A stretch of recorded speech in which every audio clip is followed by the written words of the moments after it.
And next up, we have Ben Hammer speaking to us. Thank you.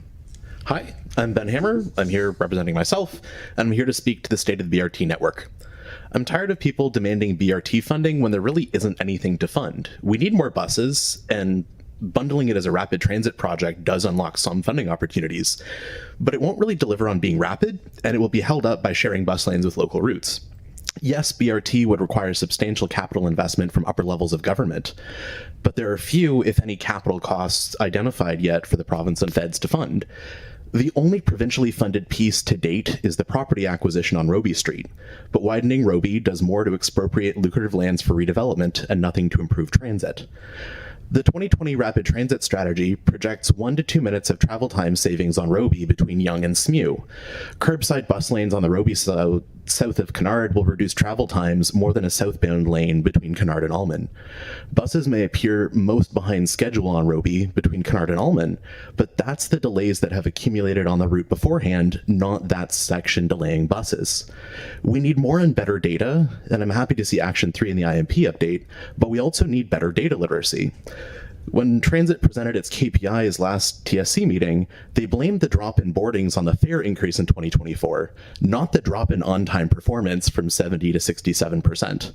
My Uber ride here today was $4.92. Why would I pay $3 to get here 15 minutes late in the rain? I want to use transit, but it's failed me more and more over time. There's a phenomenon known as BRT creep, and I see it happening here. Full BRT has the grade-separated right-of-way and off-board fare collection that makes rail efficient, with the routing flexibility and lower capital costs of buses. BRT creep is when the elements that make BRT rapid are value engineered out. The result is a bus route with additional branding and slightly better bus stops. We need a plan to scale up our bus fleet, a plan to expand depot capacity for a bigger fleet, a workforce development plan to recruit the drivers and mechanics we'll need to operate more buses. These things can be a part of the BRT bundle, and doing so may unlock more funding opportunities.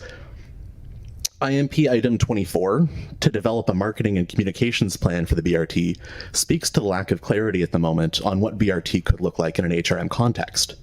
The overuse of consultants has left HRM limited in its ability to build and retain institutional knowledge, leverage experience from the planning stage for more effective project delivery and implementation. The overuse of consultants has created financial incentives for HRM staff to jump ship to the private sector, leaving ever fewer in-house staff to speak to projects. I'd like to thank Mark, Siobhan, Mike, and Patricia for being here and being among the few staff remaining from the era when the IMP and rapid transit strategies were developed. They hold organizational knowledge that is priceless, and I know how much more their experience would be valued in the private sector, and I hope they don't jump ship. If BRT branding is needed to access more provincial and federal funding opportunities in this era of austerity, I think it's reasonable continuing to firm up the concept as a cohesive bundle of fleet expansion, workforce development, and bus stop enhancements. But I think we need a much more fulsome conversation about the trajectory of our transit system, both our current conventional routes and future rapid network. Thank you.